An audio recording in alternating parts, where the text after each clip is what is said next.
ហើយនេះគឺជា skill hero ទាំង3នៅក្នុង game Free Fire ដែលគេស្អប់ច្រើនជាងគេខ្ញុំហ៊ាននិយាយថាគេស្អប់ច្រើនជាងគេបាទអ្នកនរហើយអ្នកនរចង់ដឹងថា skill អីអត់តោះឥឡូវទៅមើលតើអ្នកនរសម្រាប់ skill ទី1គឺ skill នេះអ្នកនរដូចជាខ្ញុំបាននិយាយអញ្ចឹងខ្ញុំហ៊ាននិយាយថា skill ហ្នឹងគេស្អប់ច្រើនបាទអ្នកនរចាំមើល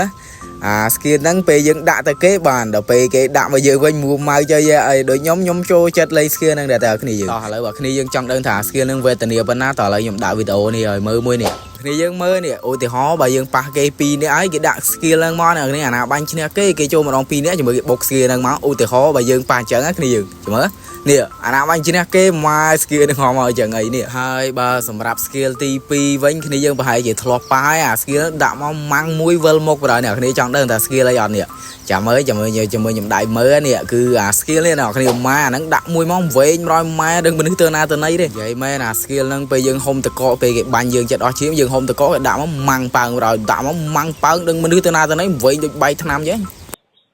ហានិភ័យហើយបើអ្នកគ្នាចង់ដឹងថា skill ហ្នឹងគេលេងមិនខ្ញុំដាក់វីដេអូឲ្យមើលអញ្ចឹងណាអា skill ហ្នឹងខ្ញុំ record ចេះអត់នេះទេអ្នកគ្នា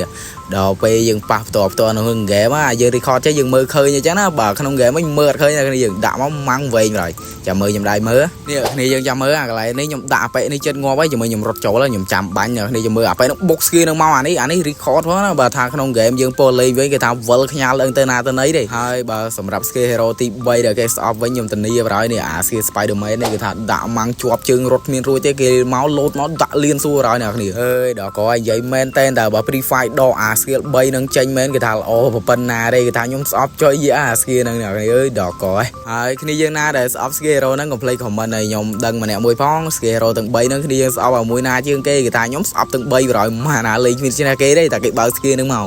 បើយើងយកទៅលេងអត់អីទេអាហ្នឹងដូចម្នាក់ម្ដងហ្នឹងគ្នាយើងហ្នឹងហើយវីដេអូខ្ញុំក៏មានតែប៉ុណ្្នឹងដែរអ្នកដែលមើលនៅក្នុង YouTube កុំភ្លេចជួយ like ម្នាក់មួយផងបាយបាយ